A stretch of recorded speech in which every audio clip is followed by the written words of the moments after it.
शुद्ध सिद्धांत वर्धना द्वैदिव्य भैरुण्यमर्तयो तदबद्धति अभ्रमं भङ्गरहितं अजडं विमलं सदा आनन्दतीर्थमतुलं भजे तापत्रयापहम् मिथ्या सिद्धांत दुर्धांत विध्वंसन विचक्षणः जयतीर्थाख्यतरणैर्भासवान्नो वदम्बरे आसेतो रातुषारात्रे योदिशो जितवान् मोहो सत्यध्यानगुरुः पातु यतीन्द्रैरविपूजितः ब्रह्मचर्य हरिप्रीतिसुविद्यावादशालिनः इष्टदान् कष्टहर्तृन्नः विद्यामान्यान् मुनीन् नमः आपादमौलिपर्यन्तं गुरूणामाकृतिं स्मरेत् तेन विघ्नाः प्रणश्यन्ति सिद्ध्यन्ति च मनोरथाः श्रीगुरुभ्यो नमः हरिः ओम् हरिः ओम् हरिः ओम् श्रीवेदान्तमहाचलं हि परितः संयोज्य सूत्राहिपं सद्वातागमपोषितात्महृदयं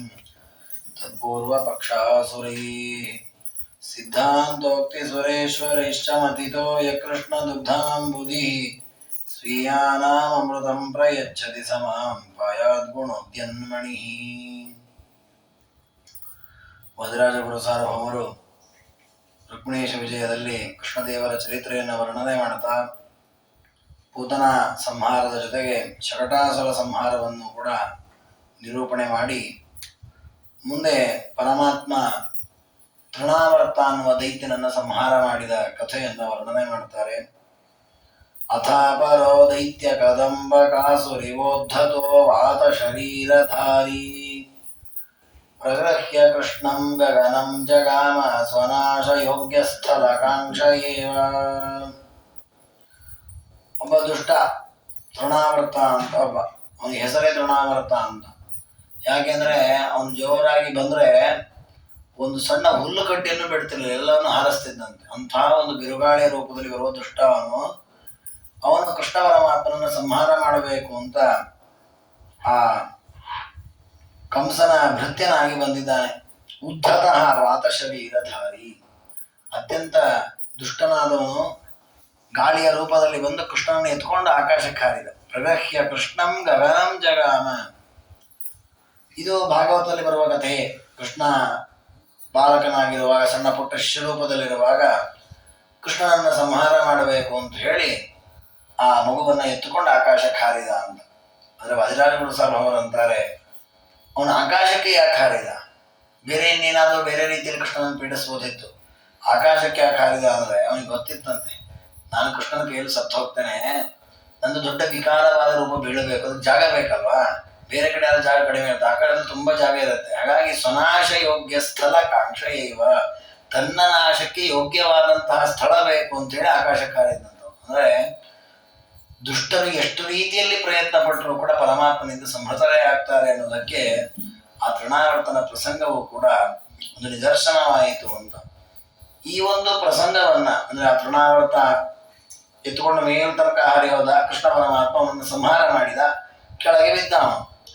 ಈ ಒಂದು ಪ್ರಸಂಗವನ್ನ ರಾಜರು ಒಂದು ಅಪೂರ್ವ ಚಿಂತನೆಯಿಂದ ತಿಳಿಸಿಕೊಡುತ್ತಾರೆ ಶಾಸ್ತ್ರದ ಒಂದು ಪ್ರಮೇಯದ ಮೂಲಕ. ಏನದು ಅಂದ್ರೆ, ಅವನು ಆಕಾಶದಲ್ಲಿ ಹಾರಿದ, ಮೇಲ್ನೋಟಕ್ಕೆ ಮೇಲ್ ಹಾರಿದಂಗೆ ಕಾಣುತ್ತೆ, ಅವನು ಬಿದ್ದದ ಕೆಳಗೆ. ಸಾಮಾನ್ಯವಾಗಿ ನಾವು ನೋಡುವಾಗ ಕೆಳಗಿದ್ದವನು ಮೇಲಕ್ಕೆ ಹೋದ ಅಂತ ಏನೋ ಸಂತೋಷ ಪಡಬೇಕು ಅಂದ್ಕೊಳ್ತೇವೆ, ಅದು ಬಹಳ ಕೆಳಗೆ ಬಿದ್ದುಬಿಟ್ಟ. ಅವನು ಅದನ್ನು ನೋಡ್ಲಿಕ್ಕೆ ಮೇಲ್ ಹೋದ, ಅದ್ರ ಮೇಲ್ ಹೋಗಿಲ್ಲ, ಅವನು ಕೆಳಗೆ ಬಿದ್ದ. ಅಂದ್ರೆ ಇದು ಏನು ಸೂಚನೆ ಮಾಡುತ್ತೆ?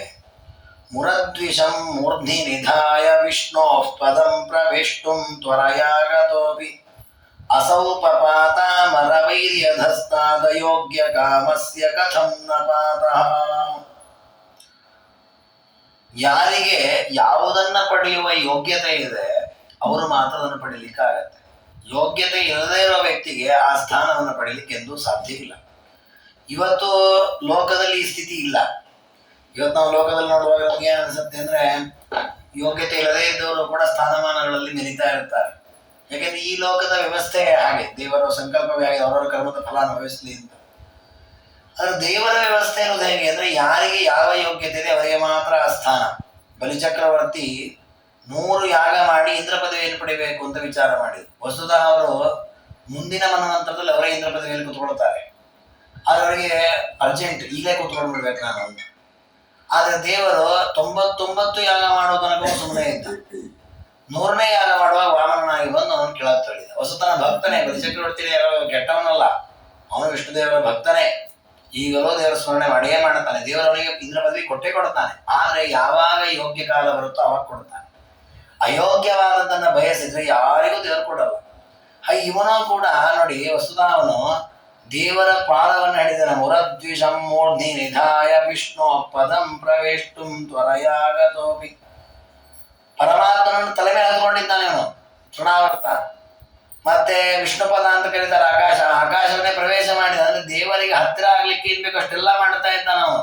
ಅಷ್ಟು ಮಾಡಿದ್ರೂ ಕೂಡ ಕೆಳಗೆ ಬಿದ್ದ ಅವನು. ಯಾಕೆಂದ್ರೆ ಅಯೋಗ್ಯ ಕಾಮಸ್ಯ ಕಥನ್ನ ಪಾತ. ಒಳಗೆ ದೇವರ ಮೇಲೆ ಭಕ್ತಿ ಇತ್ತು ಅಂತ ಅದ್ರಾಗ ದೇವರನ್ನ ತಲೆ ಮೇಲೆ ಹತ್ಕೊಂಡಿದ್ದು ಸಾಧನೆ ಆಗತ್ತೆ, ಪುಣ್ಯ ಕಾರ್ಯ ಆಗತ್ತೆ. ದೇವರ ಮೇಲೆ ದ್ವೇಷ ಇದ್ದು ದೇವರನ್ನು ಕೊಲ್ಲಬೇಕು ಅಂತ ತಲೆ ಮೇಲೆ ಹತ್ತಿದ್ದ ಅವನು, ಭಕ್ತಿ ಮಾಡ್ಲಿಕ್ಕೆ ತಲೆ ಮೇಲೆ ಹತ್ತಿದ್ದಲ್ಲ. ಕೆಲವೊಮ್ಮೆ ನಾವು ಕೆಲವು ಕಾರ್ಯಗಳನ್ನ ಮಾಡ್ತೇವೆ, ಮಾಡುವಾಗ ಯಾವ ಉದ್ದೇಶದಿಂದ ಮಾಡಿದ್ದೇವೆ ತಕ್ಕ ಫಲ ಸಿಗತ್ತೆ. ಗಂಗಾ ನದಿಯಲ್ಲಿ ಸ್ನಾನ ಮಾಡ್ತೇವೆ. ಸ್ನಾನ ಮಾಡುವಾಗ ಹೇಗ್ ಮಾಡ್ತೇವೆ? ನಾವು ಅಲ್ಲಿ ಗಂಗಾ ನದಿಯೊಳಗೆ ಇಳಿದು ಕೆಳಗೆ ಸಂಕಲ್ಪಾದಿಗಳನ್ನು ಮಾಡಿ ಸ್ನಾನ ಮಾಡಿ ಮುಳುಗು ಹಾಕುವುದು, ಮೈ ಮೇಲೆ ನೀರು ಹಾಕೋದು ಏನೋ ಮಾಡಿ ಬರ್ತೇವೆ. ಹಾಗೆ ಸ್ನಾನ ಮಾಡುವಾಗ ಗಂಗಾ ನದಿಯಲ್ಲಿ ನಾವು ಮೊದಲು ಮಾಡಿದ್ದೇವೆ, ನಮ್ಮ ಕಾಲನ್ನ ಇಟ್ಟಿದ್ದು. ಪವಿತ್ರವಾದ ಗಂಗಾ ತೀರ್ಥ ತಲೆ ಮೇಲೆ ಹತ್ಕೊಳ್ಳೋ ಗಂಗಾ ನದಿನ ಕಾಲಿನ ತುಳಿದು ಬಿಟ್ಟವಲ್ಲ, ಪಾಪ ಬರಲ್ವಾ? ಅದಕ್ಕೆ ಹೇಳ್ತಾರೆ ಗಂಗಾ ನದಿ ತುಳಿದಕ್ಕೆ ಪಾಪ ಬರಲ್ಲ. ಯಾಕೆ ಬರಲ್ಲ ಅಂದ್ರೆ ನಮಗೆ ತುಳಿಯದೆ ಸ್ನಾನ ಮಾಡ್ಲಿಕ್ಕೆ ಬರಲ್ಲ. ನಾವು ದೇಹದಿಂದ ಮುಳುಗಿಸ್ಬೇಕಾದ್ರೆ ತುಳಿಲೇಬೇಕು. ಇಷ್ಟಾಗಿ ತುಳಿಬೇಕಾದ್ರೆ ಗಂಗಾ ನದಿ ನೀಚಳು ಪಾಪಿ ಅಂತ ಹಂಗೆ ತುಳಿತಾ ಇರೋದಲ್ಲ. ಮತ್ತೇನು, ಗಂಗಾ ನದಿ ಪರಮ ಪವಿತ್ರ ಅಂತ ಭಕ್ತಿಯಿಂದಲೇ ಸ್ನಾನ ಮಾಡ್ಲಿಕ್ಕೋಸ್ಕರ ಕಾಲಿಟ್ಟು. ಅಂದ್ರೆ ಅಲ್ಲಿ ನಮಗೆ ಗಂಗಾ ನದಿಯಲ್ಲಿ ಉತ್ತಮ ಭಾವನೆಯೇ ಇದೆ, ಅವಳನ್ನ ಅವಗಣನೆ ಮಾಡುವ ಭಾವನೆ ಇಲ್ಲ. ಹಾಗಾದ್ರೆ ನಮ್ಮ ಮನಸ್ಸಿನ ಆ ಭಾವನೆಯನ್ನ ಮನ್ನಿಸಿ ಪರಮಾತ್ಮ ಗಂಗಾ ನದಿಯನ್ನು ತುಳಿದ್ರೂ ಪಾಪ ಬರದೇ ಇದ್ದಂತೆ ಪುಣ್ಯ ಕೊಡ್ತಾನೆ. ಹಾಗಾಗಿ ಯಾವುದೇ ಕಾರ್ಯ ಮಾಡುವಾಗ ನಮ್ಮ ಉದ್ದೇಶ ಎದುರು ತಕ್ಕ ಹಾಗೆ ಫಲ ಸಿಗುತ್ತೆ. ಹಾಗೆ ಈ ತೃಣಾವರ್ತನು ತಲೆ ಮೇಲೆ ಕೃಷ್ಣನ ಇಟ್ಕೊಂಡಿದ್ದಾನೆ ನಿಜ, ಆದ್ರೆ ಆ ಕೃಷ್ಣನ ಇಟ್ಕೊಂಡಾಗ ಅವನು ದೇವರು ಸರ್ವಸ್ವಾಮಿ, ನನ್ನ ಎಲ್ಲ ಕಾಲದ ರಕ್ಷಕ, ಈ ಯಾವ ಭಾವನೆಯೂ ಇಲ್ಲ. ಈ ಕೃಷ್ಣನ ಕೊಲ್ಲಬೇಕು ಅಂತ ಭಾವನೆ ಇದೆ. ಹಾಗೆ ದೇವರನ್ನ ನೀನು ಮೋಕ್ಷಕ್ಕಾಗ್ಲಿ ನನ್ನ ಹತ್ರ ಬರ್ಲಿಕ್ಕಾಗ್ಲಿ ಯೋಗ್ಯ ಅಲ್ಲ, ನೀನು ಕೆಳಗೆ ಬೇಡು ಅಂತ ಹೇಳಿ ಪರಮಾತ್ಮ ಅಯೋಗ್ಯನಾದವನನ್ನ ಕೆಳಗೆ ಬಿಸಾಕಿದ್ದಾನೆ. ಸವಾತ ರೋಪಿ ನಿತಿಜೋ ಮುಕುಂದ ಭರಾಸ ವಿಷ್ಣು ನಿಪಪಾತ ಭೂಮು. ಪರಮಾತ್ಮನ ಮೇಲೆ ಎತ್ಕೊಂಡು ಹೋದ. ದೇವರು ಸುಮ್ಮನೆ ಇದ್ದಂತೆ, ಎಷ್ಟು ಸಾಕಷ್ಟು ಮೇಲಕ್ಕೆ ಹೋಗ್ಲಿ ಅವನು ಅಂತ ಪೂರ್ಣ ಮೇಲಕ್ಕೆ ಹೋದ. ಇನ್ನು ಅವನಿಗೆ ಮೇಲೆ ಹಾರ್ಲಿಕ್ಕೆ ಆಗ್ತಾರೆ. ಅಷ್ಟು ಹೋದ ಮೇಲೆ ಒಂದೇ ಕ್ಷಣದಲ್ಲಿ ಸಿಕ್ಕಾಪಟ್ಟೆ ಭಾರ ಆಗ್ಬಿಟ್ಟಂತೆ. ಮೊದಲು ಭಾರ ಕೃಷ್ಣ ಒಂದು ಸಣ್ಣ ಮಗು ಅಂತ ಎತ್ಕೊಂಡು ಹೋಗ್ಬಿಟ್ಟೆ ಅವನು. ಮೇಲೆ ಪೂರ್ಣ ಮೇಲಕ್ಕೆ ಹೋಗ್ಬಿಟ್ಟಿದ್ದಾನೆ, ಸಿಕ್ಕಾಪಟ್ಟೆ ದೇವ್ರು ಭಾರ ಆಗ್ಬಿಟ್ಟಂತೆ. ಏನ್ ಮಾಡ್ಬೇಕು ಅವನಿಗೆ? ಏನೂ ಮಾಡ್ಲಿಕ್ಕೆ ಆಗ್ತಾ ಇಲ್ಲ. ಕೈಯನ್ನ ಬಿಟ್ಟೇ ಬಿಟ್ಟಂತೆ, ಕೃಷ್ಣನ ಹಿಡ್ಕೊಳ್ಳಿಕ್ಕೆ ಆಗೋದಿಲ್ಲ ಅಂತ ಹೇಳಿ ಆ ಭಾರಕ್ಕೆ ಕೆಳಗೆ ಬಿದ್ದಿದ್ದಾನೆ. ಇದು ದೇವರು ಯಾವ ರೀತಿ ಶಿಕ್ಷೆ ಕೊಡ್ತಾನೆ ಅಂತಂದ್ರೆ ಆ ಶಿಕ್ಷೆಯನ್ನು ನಾವು ಊಹೆ ಮಾಡ್ಲಿಕ್ಕೆ ಬರಲ್ಲ. ಸಾಮಾನ್ಯ ನಾವು ಕೆಲವೊಮ್ಮೆ ಏನ್ ಮಾಡ್ತೀವಿ ಅಂದ್ರೆ, ಯಾರಾದ್ರೂ ವಿರೋಧ ಮಾಡಿದಾಗ, ದ್ವೇಷ ಮಾಡಿದಾಗ, ದೇವರ ಬಗ್ಗೆ ಅಪಚಾರ ಮಾಡಿದಾಗ, ಹಾಗಾಗ್ಲಿ ಇವ್ರು ಹೀಗಾಗ್ಲಿ ಹಾಳಾಗೋಗ್ಲಿ ಹಂಗೆ ಹಿಂಗೆ ನಾವು ಶಾಪ ಹಾಕ್ತೇವೆ. ಆದ್ರೆ ನಾವು ಕೊಡುವ ಶಾಪವೋ ನಾವು ಕೊಡುವ ಶಿಕ್ಷೆಯೋ ಅದೆಲ್ಲವೂ ಅಲ್ಪ. ದೇವರು ಕೊಡುವ ಶಿಕ್ಷೆಯ ಮುಂದೆ ನಾವೇನು ಕೊಡೋದಲ್ಲ. ಅದಕ್ಕೆ ಒಂದು ನಿದರ್ಶನ ಈ ತೃಣಾವರ್ತ. ಯಾಕಂದ್ರೆ ದೇವರನ್ನ ಪೀಡಿಸ್ಬೇಕು ಅಂತ ಬಂದ ಎಂತಹ ಪೀಡೆಗೊಳಗಾದ್ರೂ ಮೇಲೆ ಕೇಳಲಿಕ್ಕಾಗಬಾರ್ದು, ಆ ರೀತಿ ಪರಮಾತ್ಮವನ್ನು ಸಂಹಾರ ಮಾಡಿದ್ದಾನೆ. ಹೀಗೆ ಪರಮಾತ್ಮ ತೃಣಾವರ್ತನನ್ನ ಸಂಹಾರ ಮಾಡಿದ ಲೀಲೆಯಿಂದ ವರ್ಣನೆ ಮಾಡುತ್ತಾರೆ. ಅದಾದ ಮೇಲೆ ಮುಂದೆ ಕೃಷ್ಣ ಪರಮಾತ್ಮ ತಾನು ಯಶೋಧಾದೇವಿಯ ವಿಶೇಷವಾದ ಪ್ರೀತಿಯಿಂದ ಅವಳ ಲಾಲನೆ ಪಾಲನೆಯಿಂದ ಬೆಳೀತಾ ಇದ್ದಾನೆ. ಅಂದ್ರೆ ಲೋಕದೃಷ್ಟಿಯಲ್ಲಿ ಅಂತಹ ಕೃಷ್ಣ ಪರಮಾತ್ಮನನ್ನ ಯಶೋಧಾದೇವಿ ತೊಟ್ಟಿಲಲ್ಲಿ ಹಾಕಿ ತೂಗ್ತಾ ಇದ್ದಾರಂತೆ. ಅದನ್ನ ಅನೇಕ ಶ್ಲೋಕಗಳಲ್ಲಿ ವರ್ಣನೆ ಮಾಡ್ತಾರೆ. ಅಂದ್ರೆ ಕೃಷ್ಣ ಪರಮಾತ್ಮ ಸ್ವಲ್ಪ ಮಾತಾಡ್ಲಿಕ್ಕೆ ಶುರು ಮಾಡಿದ ಅಂತರ್ಥ. ಆ ಪ್ರಸಂಗದಲ್ಲಿ ಆಲೋಲ ಹೈಮ ವರಧಾಮ ವತೀನ್ವಿತಾನ ಜಾಲಾವಲಂಬಿ ಶುಭಮೌಕ್ತಿ ಕರಮ್ಯಮಾಲಾಂ ದೋಲಾಂ ವಿಧಾಯ ತದುಪರಿ ಅಧಿರೋಪ್ಯಮಾಲಂ ಸಾಲೋಕ್ಯ ಸೌಖ್ಯಮಲಭಿಷ್ಟ ಹೃದಯ ಯಶೋಧ. ಒಂದು ಸುಂದರವಾದಂತಹ ತೊಟ್ಟಿಲು, ಅದಕ್ಕೆ ಅನೇಕ ಮುತ್ತಿನ ಮಾಲೆಗಳನ್ನೆಲ್ಲ ಹಾಕಿ ಅಲಂಕಾರ ಮಾಡಿದ್ದಾರಂತೆ ಯಶೋಧಾದೇವಿ. ಅದರಲ್ಲಿ ಅನೇಕ ಮುತ್ತಿನ ಮಣಿಗಳು, ಬಂಗಾರದ ಅನೇಕ ಹೈಮವರ ದಾಮವತಿ, ಬಂಗಾರದ ತಂತಿಗಳಲ್ಲಿ ಎಲ್ಲ ಪೋಣಿಸಿ ಚೆನ್ನಾಗಿ ಹೊಡಿಬೇಕು ತೊಟ್ಲು. ಆ ರೀತಿ ತೊಟ್ಟಿಲನ್ನು ರಚನೆ ಮಾಡಿ ಅದರಲ್ಲಿ ದೋಲಾಂ ವಿಧಾಯ ತದುಪರಿ ಅಧಿರೋಪ್ಯಮಾಲಂ, ಅದರಲ್ಲಿ ಕೃಷ್ಣ ಪರಮಾತ್ಮನ ಮಲಗಿಸಿದಂತೆ ತೂಗ್ತಾ ಇದ್ದಾಳಂತೆ. ಅದಕ್ಕೆ ವಜ್ರಾಳಿ ಗುರು ಸಾರ್ವಭೌಮನಂತಾರೆ, ಅದೇನು ಸೂಚನೆ ಮಾಡ್ತಾ ಇತ್ತು ಅಂದ್ರೆ ಸಾಲೋಕ್ಯ ಸೌಖ್ಯಮಲ ಬಿಟ್ಟರದ ಯಶೋಧ. ಸಾಲೋಕ್ಯ ಅನ್ನೋ ಒಂದು ಲೋಕ ಇದೆ. ವೈಕುಂಠದಲ್ಲಿ 4 ರೀತಿಯ ಪ್ರಭೇದ. ಸಾಲೋಕ್ಯ, ಸಾರೂಪ್ಯ, ಸಾಮೀಪ್ಯ, ಸಾಯುಜ್ಯ ಅಂತ 4 ರೀತಿ. ಸಾರಷ್ಟಿ ಅಂತ ಒಂದಿದೆ, ಅದನ್ನ ಬ್ರಹ್ಮಾದಿ ದೇವತೆಗಳು ಪರಮಾತ್ಮನಿಂದ ಅನುಭವಿಸುವಂತಹದ್ದು. ಈ 4 ಲೋಕಗಳಲ್ಲಿ ಒಂದೊಂದರದ್ದು ವೈಭವ ಒಂದೊಂದು. ಸಾಮೀಪ್ಯ ಲೋಕ ಅಂದ್ರೆ ದೇವರ ಸಮೀಪದಲ್ಲಿರೋದು. ಸಾಲೋಕ್ಯ ಅಂದ್ರೆ ದೇವರಿರುವ ಲೋಕದಲ್ಲಿಯೇ ನಾವಿರೋದು. ಸಾಯುಜ್ಯ ಅಂದ್ರೆ ದೇವರ ಜೊತೆಗೇ ಇರೋದು. ಹೀಗೆ ಒಂದೊಂದು ರೀತಿಯ ಸಾಲೋಕ್ಯ ಅಂದ್ರೆ ದೇವರಂತೆ ರೂಪ, ದೇವರಂತೆ ಆಕಾರ ಪಡ್ಕೊಳ್ಳೋದು. ಹಾಗೆ ಇವಳು ಕೂಡ ಈಗ ದೋಲಾದಲ್ಲಿ ಕೃಷ್ಣನ ಕೂಡಿಸಿ ತೂಗ್ತಾ ಇದ್ದಾಳಲ್ಲ, ಒಂದೇ ಲೋಕದಲ್ಲಿದ್ದಾರೆ ಇಬ್ಬರು ಕೂಡ. ಹಾಗಾಗಿ ಸಾಲೋಕ್ಯ ರೂಪವಾದ ಲೋಕದಲ್ಲಿ ಯಾವ ರೀತಿಯ ಮೋಕ್ಷ ಸುಖ ಇರುತ್ತೆ ಅನ್ನೋದನ್ನ ಅನುಭವಿಸ್ತಾ ಇದ್ದಾಳು ಅನ್ನುವಂತೆ ಆ ಯಶೋದೆ ಶೋಭಿಸ್ತಾ ಇದ್ದಾರೆ. ಚೆನ್ನಾಗಿ ಆ ಪರಮಾತ್ಮನನ್ನ ಮಲಗಿಸಿ ಹಾಡತಾ ತೂಗ್ತಾ ಇದ್ದಾಳೆ. ಆ ಪರಮಾತ್ಮ ತೊಟ್ಟಿಲಲ್ಲಿ ಮಲಗಿದ್ದಾನೆ. ಕೃಷ್ಣ ಪರಮಾತ್ಮ ಪುಟ್ಟ ಬಾಲಕ ರೂಪ. ತಾನು ತನ್ನ ಪಾದದ ಅಂಗುಷ್ಟವನ್ನು ಚೀಪ್ತಾ ಇದ್ದಾನಂತೆ ಮಲಗಿದಾಗ. ಅದನ್ನ ರಾಜರು ವರ್ಣನೆ ಮಾಡುತ್ತಾರೆ. ಯಾಕೆ ವರ್ಣನೆ ಮಾಡ್ತಾರೆ ಅಂದ್ರೆ, ನಮ್ಮ ಮಕ್ಕಳು ಕೂಡ ಮಲ್ಕೊಂಡಾಗ ಬೆರಳನ್ನೆಲ್ಲ ಚೀಪ್ತಾವೆ, ಕೈ ಬೆರಳು ಚೀಪ್ತಾವೆ, ಕಾಲಿನ ಬೆರಳು ಚೀಪ್ತಾವೆ. ಅದೇ ಕೃಷ್ಣದೇವರು ತನ್ನ ಪಾದದ ಬೆರಳು ಚೀಪಿದ್ದೇನಿದೆ ಇದು ಬಹಳ ಮಹತ್ವ ಉಳ್ಳದಿದೆ. ಯಾಕೆ ಅಂದ್ರೆ ಆ ಪಾದದ ಬೆರಳಿನ ಮಹತ್ವ ಎಷ್ಟಿದೆ ಅಂದ್ರೆ, ಯಾ ಮರ್ತ್ಯ ಮರ್ತ್ಯ ದಿತಿಜಾಲಿ ವಿರಪ್ಯ ಭೇದ್ಯಂ ಬ್ರಹ್ಮಾಂಡ ಭಾಂಡಮ ಅಭಿನಂದ ಕಕೋಟಿ ಮಾತ್ರ. ಈ ಜಗತ್ತಿನಲ್ಲಿ ದೊಡ್ಡದಾದ ಬಲಿಷ್ಠವಾದದ್ದು ಯಾವುದು ಅಂದ್ರೆ ಬ್ರಹ್ಮಾಂಡದ ಕಟಾಹ.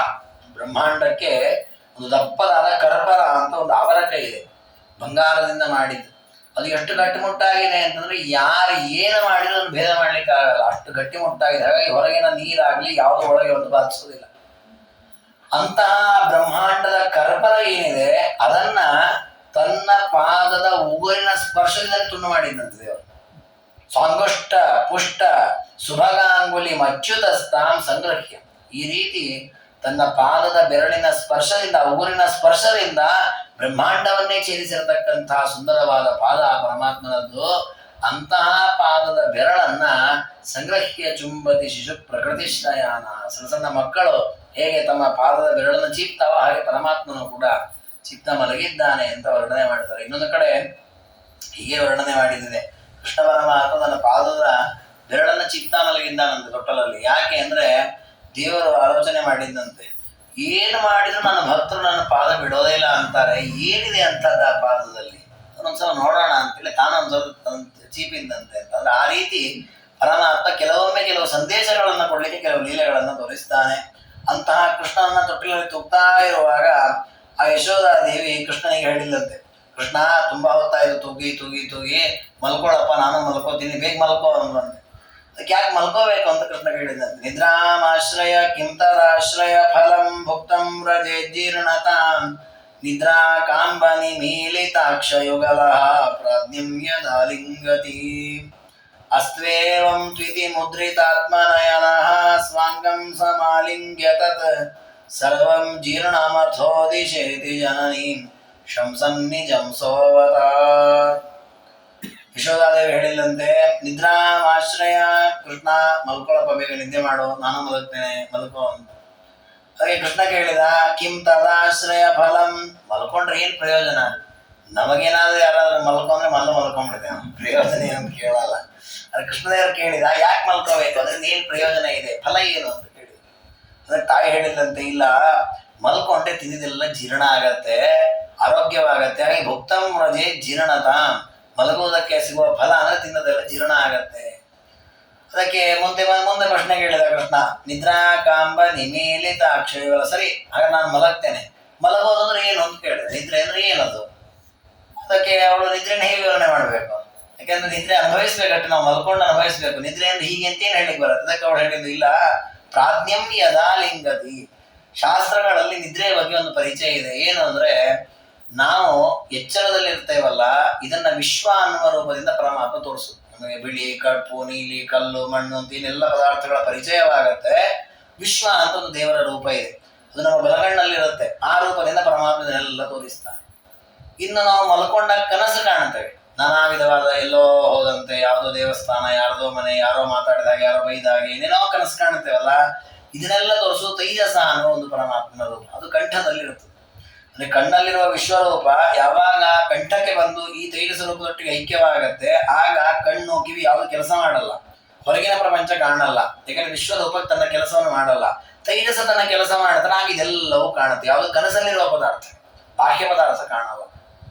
ಈ ಕನಸನ್ನು ಮೀರಿದಿದೆ ಒಂದು ಸುಷುಪ್ತಿ ಅಂತ, ಅದು ಗಾಢವಾದ ನಿದ್ದೆ. ಹೊಸ ಕನಸೇನು ಕಾಣ್ತೇವಲ್ಲ, ಈ ಕನಸು ಕಾಣುವ ನಿದ್ರೆ ಅದು ಆರೋಗ್ಯಕ್ಕೆ ಯೋಗ್ಯವಾದ ನಿದ್ರೆ ಅಲ್ಲ. ಅಂದ್ರೆ ಆರೋಗ್ಯಕ್ಕಾಗ್ಲಿ ಪಚನಾದಿಗಳಿಗಾಗ್ಲಿ ಅಥವಾ ನಮ್ಮ ಶ್ರೇಯಸ್ಸಿಗಾಗ್ಲಿ ಯೋಗ್ಯವಾದ ನಿದ್ರೆ ಅಲ್ಲ. ಅದು ಸುಮ್ಮನೆ ಒಂದು ನಿದ್ರೆ ಅಷ್ಟೇ. ಒಳ್ಳೆಯ ನಿದ್ದೆ ನಮಗೆ ಆರೋಗ್ಯಕ್ಕಾಗ್ಲಿ ಅಥವಾ ತಿಂದ ಪದಾರ್ಥ ಜೀರ್ಣಕ್ಕಾಗ್ಲಿ ಉಪಯೋಗವಾಗುವುದಂದ್ರೆ ಗಾಢವಾಗಿ ಮಲಗಬೇಕು, ಅದು ಒಳ್ಳೆಯ ನಿದ್ರೆ. ಆದ್ರೆ ಆ ನಿದ್ರೆ ಅನ್ನೋದೇನು, ಅದು ಹೇಗೆ ಬರುತ್ತೆ, ಅದನ್ನು ಸುಷುಪ್ತಿ ಅಂತ ಕರೀತಾರೆ. ಅಂದ್ರೆ ಈ ಕಣ್ಣಿನ ದೇವರು ವಿಶ್ವಾನ ರೂಪ ತೈಜಸನೊಟ್ಟಿಗೆ ಐಕ್ಯವಾಗಿದ್ದಾನೆ. ಆ ತೈಜಸ ವಿಶ್ವ ಇಬ್ಬರು ಸೇರಿ ಹೃದಯದಲ್ಲಿ ಪ್ರಾಜ್ಞ ಅಂತ ಒಂದು ರೂಪ ಇದೆ, ಆ ರೂಪದೊಟ್ಟಿಗೆ ಐಕ್ಯವಾಗ್ತಾರೆ. ಆಗ ಕನಸು ಕಾಣಲ್ಲ, ಎಚ್ಚರವೂ ಇರಲ್ಲ, ಮೈ ಮರೆತು ಮಲಗಿರುತ್ತಾನೆ, ಜೋರು ನಿದ್ದೆ, ಸುಖವಾಗಿರುತ್ತೆ. ಎದ ಮೇಲೆ ಗೊತ್ತಾಗುತ್ತೆ ಇಷ್ಟೊತ್ತು ಮಲಗಿದ್ದೆ ಅಂತ. ಬಿಟ್ರೆ ಆ ಕ್ಷಣದಲ್ಲಿ ಏನು ಗೊತ್ತಾಗಲ್ಲ, ಯಾರು ಹೊಡೆದ್ರು ಕೇಳಲ್ಲ, ಹೊಡೆದ್ರು ಕೇಳಲ್ಲ. ಹಾಗಾದ್ರೆ ಈ ನಿದ್ರೆ ಆಗಬೇಕಾದ್ರೆ ಜೀವ ಯಾವ ಇಂದ್ರಿಯಗಳ ಸಂಪರ್ಕವೂ ಮಾಡೋದಿಲ್ಲ. ಯಾಕೆ ಅಂದ್ರೆ ಜೀವ ಪರಮಾತ್ಮನ ಹತ್ತಿರದಲ್ಲಿ ಇರ್ತಾನೆ, ಆ ಪ್ರಾಜ್ಞ ಅನ್ನುವ ರೂಪದ ಹತ್ತಿರದಲ್ಲಿ ಇರ್ತಾನೆ. ದೇವರು ಅವನನ್ನು ಆಲಿಂಗನ ಮಾಡಿಟ್ಟಿರ್ತಾನೆ, ಅವನಿಗೆ ಬೇರೆ ಪ್ರಪಂಚವೇ ಕಾಣಬಾರದು ಅಂತ. ಹಾಗೆ ಏನು ಗೊತ್ತಾಗದೆ ಅಜ್ಞಾನದಲ್ಲಿ ಬಿದ್ದಿರ್ತಾನೆ, ಅದು ಸುಖವಾದ ನಿದ್ರೆ ಆಗುತ್ತೆ. ಇದು ಶಾಸ್ತ್ರ ಕೊಟ್ಟಿರತಕ್ಕ ಸುಷುಪ್ತಿಯ ಸ್ವರೂಪ. ಅದನ್ನ ಹೇಳಿಲ್ಲಂತೆ ಯಶೋಧಾದೇವಿ. ಯಾಕೆ ಬೇರೆ ಏನ್ ಹೇಳಿಕ್ ಬರಲ್ಲ, ನಿದ್ರೆ ಅಂದ್ರೆ ಏನು ಅಂತ ಕೇಳಿಲ್ಲ ದೇವರು. ಅದಕ್ಕೆ ಹೇಳಿದ್ದು ಪ್ರಾಜ್ಞಂ ಯದಾಲಿಂಗತಿ. ನಿದ್ರೆ ಅಂದ್ರೆ ಪ್ರಾಜ್ಞ ನಾಮಕ ಪರಮಾತ್ಮನ ಹತ್ರ ಗಟ್ಟಿಯಾಗಿ ಆಲಿಂಗನ ಮಾಡ್ಕೊಂಡ್ಬಿಡೋದು. ಏನು ಈ ಜಗತ್ತಿನ ಅರಿವೇ ಇರಲ್ಲ, ಆ ನಿದ್ರೆಯನ್ನೇ ನಿದ್ರೆ ಅಂತ ಕರೆಯೋದು. ಅದಕ್ಕೆ ಕೃಷ್ಣ ಅನ್ನಂತೆ ಅಷ್ಟೇ ಅಲ್ವಾ, ಈಗ ಪ್ರಾಜ್ಞನ ಆಲಿಂಗನ ಮಾಡ್ಕೊಂಡ್ರೆ ನಿದ್ರೆ ಆಗತ್ತಲ್ವಾ, ನಾನು ಮಾಡ್ತೀನಿ ಅಂತ ಹೇಳಿದ ಅವನು. ಮುದ್ರಿತಾತ್ಮ ನಯನ ಸ್ವಾಂಗಂ ಸಮಾಲಿಂಗ. ತನ್ನ ಕಣ್ಣುಗಳನ್ನು ಎರಡನ್ನು ಮುಚ್ಚಿದಂತೆ, ತನ್ನ ಕೈಗಳನ್ನು ತಾನೇ ಆಲಿಂಗನ ಮಾಡ್ಕೊಂಡಂತೆ, ಮರುಕ್ಷಣ ಕಣ್ಣು ಬಿಟ್ಟನಂತೆ. ಅಮ್ಮನಿಗೆ ಹೇಳಿದಂತೆ, ಅಮ್ಮ ನೀ ಏನ್ ಹೇಳಿದೆ, ಪ್ರಾಜ್ಞನ ಆಲಿಂಗನ ಮಾಡುವುದೇ ನಿದ್ರೆ, ನಾನೇ ಪ್ರಾಜ್ಞ, ನಾನು ಆಲಿಂಗನ ಮಾಡ್ಕೊಂಡ್ಲಿ, ಪ್ರಾಜ್ಞನ ಆಲಿಂಗನ ಆಯ್ತು. ಇನ್ನೇನೇನ್ ಹೇಳಿದೆ, ನಿದ್ರೆ ಆದ್ರೆ ಜೀರ್ಣ ಆಗತ್ತೆ ಅಂತ. ಎಲ್ಲ ಜೀರ್ಣ ಆಗಿದೆ, ನಾನು ಎದ್ದು ಕೊಡ್ತೇನೆ, ನಾನು ಬೆಣ್ಣೆ ಕೊಡು ಅಂತ ಹೇಳಿದ. ಸರ್ವಂ ಜೀರ್ಣ ಮಥೋದಿಶೇತಿ ಜನನಿ ಶಂಸನ್. ಸರ್ವಂ ಜೀರ್ಣಂ, ತಿನ್ನದೆಲ್ಲ ಜೀರ್ಣ ಆಗ್ಬಿಟ್ಟು ನನಗೆ ಹಸಿವೆ ಆಗಿದೆ ಕೊಡು ಅಂತ.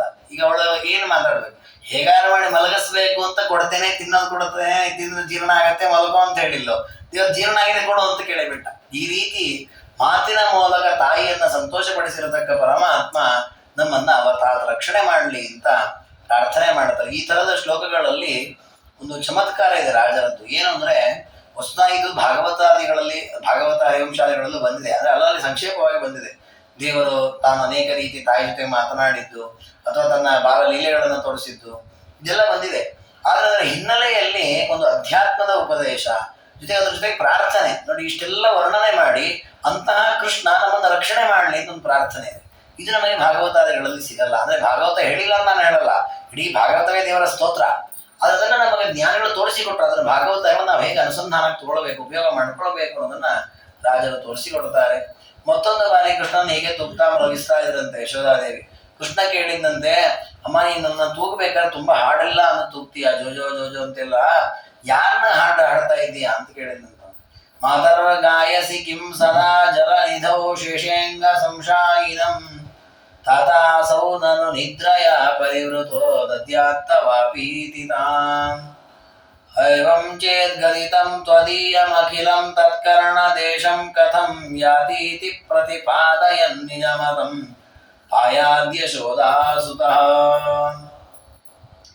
ಮಾತರ ಗಾಯಸಿ, ಅಮ್ಮ ಯಾರನ್ನ ಕುರಿತು ಹಾಡಾಡ್ತಾ ಇದ್ದಿ ಅಂತ ಕೇಳಿದಂತೆ. ಅದಕ್ಕೆ ತಾಯಿ ಹೇಳಿಲ್ಲಂತೆ, ಸದಾ ಜಲ ನಿಧೌ ಶೇಷೇಂಗ ಸಂಶಾಯಿನಂ. ಶೇಷನ ಮೇಲೆ ಮಲಗಿದ್ದಾನೆ ಕ್ಷೀರ ಸಮುದ್ರದಲ್ಲಿ ಪರಮಾತ್ಮ ಶೇಷಶಾಹಿಯಾಗಿ, ಆ ನಾರಾಯಣನನ್ನು ಹಾಡ್ತಾ ಇದ್ದೇನೆ ಅಂತ ಹೇಳಿಲ್ಲಂತವ್ರು. ಅದ ಯಾಕೆ ಅವನನ್ನೇ ಕುರಿತು ಹಾಡ್ತಾ ಇದ್ದೆ ಅಂತ. ಇಲ್ಲ, ನೀನು ಏನ್ ಮಾಡಿದ್ರು ಹೊಸ ಹೊಸ ಮಾತಾಡ್ತಾ ನೀನು ಎಚ್ಚರ ಕುತ್ಕೊಂಡ್ಬಿಡ್ತೀಯ, ನೀನು ನಿದ್ರೆ ಬರಬೇಕಲ್ಲ, ಅದಕ್ಕೆ ಶೇಷಶಾಹಿಯನ್ನೇ ನಾನು ಸ್ತೋತ್ರ ಮಾಡುತ್ತೇನೆ. ಅಂದ್ರೆ ಅವನು ಯಾವಾಗಲೂ ಮಲಗಿರುತ್ತಾನೆ, ನಿನಗೂ ನಿದ್ರೆ ಕೊಡ್ತಾನೆ ಅಂತ. ಅಂದ್ರೆ ಇದರ ಹಿನ್ನೆಲೆಯಲ್ಲಿ ಆಧ್ಯಾತ್ಮದ ಚಿಂತನೆ ಇದೆ. ಏನು ಅಂದ್ರೆ ನಮಗೆ ಎಂಥ ವರ ಬೇಕೋ ಅಂಥ ಪರಮಾತ್ಮನ ಆರಾಧನೆ ಮಾಡಬೇಕು ಅಂತ. ನಮಗೆ ಒಳ್ಳೆಯ ಜ್ಞಾನ ಬೇಕು ಅಂದ್ರೆ ಜ್ಞಾನವನ್ನು ಉಪದೇಶ ಮಾಡಿದ ರೂಪಗಳ ಆರಾಧನೆ ಮಾಡಬೇಕು. ನಮಗೆ ಒಳ್ಳೆ ರೀತಿ ಕಲ್ಯಾಣ ಆಗ್ಬೇಕು ನೋಡಿ, ಶ್ರೀನಿವಾಸ ಕಲ್ಯಾಣವನ್ನ ಅಥವಾ ಕೃಷ್ಣನ ಕಲ್ಯಾಣಗಳನ್ನ ಕೇಳ್ತೇವೆ, ಅದನ್ನ ಆಚರಣೆ ಮಾಡ್ತೇವೆ, ಅನೇಕ ಉತ್ಸವಾದಿಗಳನ್ನ ಮಾಡಿಸ್ತೇವೆ. ನಮಗೆ ಮದುವೆ ಆಗ್ಬೇಕು ಅಂತ ವಿದೇಶದ ಪೂಜೆ ಇತ್ತೆಲ್ಲ ಮಾಡಬಾರದು, ಅದಕ್ಕೆ ಸಂಬಂಧ ಇಲ್ಲ. ಹಾಗೆ ಒಳ್ಳೆ ಜ್ಞಾನ ಬರಲಿ ಅಂತ ನರಸಿಂಹದೇವ್ರ ಪೂಜೆ, ಶ್ರೀನಿವಾಸ ದೇವ್ರ ಪೂಜೆ ಮಾಡಿದಾಗಲ್ಲ. ಅಂದ್ರೆ ದೇವರು ಕೊಡಲ್ಲ ಅಂತ, ದೇವರು ಯಾವ ರೂಪ ಆರಾಧನೆ ಮಾಡಿದ್ರು ಏನೋ ಕೊಡ್ಲಿಕ್ಕೆ ದೇವರು ಸಮರ್ಥ. ಆದ್ರೆ ದೇವರು ಇಲ್ಲಿ ಭೂಮಿಯಲ್ಲಿ ಅವತಾರ ಮಾಡಿದಾಗ ಯಾವ ರೂಪಗಳಿಂದ ಯಾವ ಲೀಲೆಯನ್ನು ತೋರಿಸಿದ್ದ ಅನ್ನೋದು ತಕ್ಕಾಗಿ ನಾವು ಆರಾಧನೆ ಮಾಡಬೇಕು.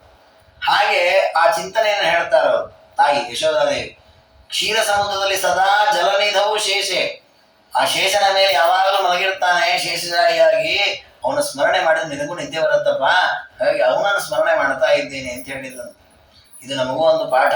ಏನಂದ್ರೆ ಕೆಲವು ನಮಗೆ ನಿದ್ದೆ ಬರಲ್ಲ ಅಂತ ಕಂಪ್ಲೇಂಟ್ ಇರುತ್ತೆ, ಆಗ ನಾವು ಶೇಷಶಾಹಿನಿ ನಮಃ ಅಂತ ದೇವರ ಚಿಂತನೆ ಮಾಡಬೇಕು. ಯಾಕಂದ್ರೆ ಅವನು ಎಷ್ಟೊಂದು ಸುದೀರ್ಘವಾಗಿ ಮಲಗಿದ್ದಾನೆ ದೇವರು, ಯಾವ ಅವ್ನಿಗೆ ಯಾರ ಅಡೆತಡೆನೇ ಇಲ್ಲ. ಹೇಳಪ್ಪ ಅಂತ ಎಬ್ಸವರೇ ಇಲ್ಲ, ಎಷ್ಟೊತ್ತು ಬೇಕಾದ್ರೂ ಮಲಗ್ಬೋದು. ಮಲಗಿದಲ್ಲೇ ಪೂಜೆ ಮಾಡ್ತಾರೆ ಅವನಿಗೆ, ಎದ್ದು ಕೂಡಿಸಿ ಪೂಜೆ ಇಲ್ಲ, ಮಲಗಿದಲ್ಲೇ ಪೂಜೆ ಮಾಡುತ್ತಾರೆ. ಹಾಗಂತ ನಾವು ಮಲ್ಕೊಂಡೆಲ್ಲ ತಗೊಳ್ಳೋದಲ್ಲ. ಅದ್ರ ತಾತ್ಪರ್ಯ ನಿದ್ರೆಯ ರೋಗ ಪರಿಹಾರಕ್ಕೂ ದೇವರನ್ನ ಆರಾಧನೆ ಮಾಡ್ಲಿಕ್ಕೆ ಅವಕಾಶ ಇದೆ, ಅದನ್ನು ತೋರಿಸಿಕೊಡ್ತಾರೆ. ಅದಕ್ಕೆ ದೇವರಂದ ತಾತಾಸೌದನು ನಿದ್ರಯ ಪರಿವೃತೋ ದದ್ಯಾರ್ಥವಾಪೀದಿತಾಂ. ಅಲ್ಲ, ನೀನು ಆ ಕೃಷ್ಣ ನಾರಾಯಣನನ್ನು ಸ್ತೋತ್ರ ಮಾಡ್ತಾ ಇದ್ದಿ, ಶೇಷಶಾಹಿಯಾಗಿರೋ ಪರಮಾತ್ಮನನ್ನು ಸ್ತೋತ್ರ ಮಾಡ್ತಾ ಇದ್ದಿ, ನಂಗೆ ನಿದ್ದೆ ಕೊಡ್ಲಿ ಅಂತ. ಅದೆಲ್ಲ ಸರಿ, ಅದು ನೀನ್ ಮಾಡಿರೋ ಸ್ತೋತ್ರ ಅವನಿಗೆ ಕೇಳಬೇಕಲ್ಲ ಅನ್ನೋಂತ. ಏವಂ ಚೇದ್ಗದಿತಂ ತ್ವದೀಯಮಖಿಲಂ ತತ್ಕರ್ಣ ದೇಶಂ. ಯಾಕಂದ್ರೆ ಅವನಿರೋದು ಕ್ಷೀರ ಸಮುದ್ರದಲ್ಲಿ, ನೀನ್ ಇಲ್ಲಿ ಕೂತಾಡ ಅಂತ ಇದ್ದಿ, ಅದನಿಗೇನ್ ಕೇಳತ್ತೆ ಅಂತ.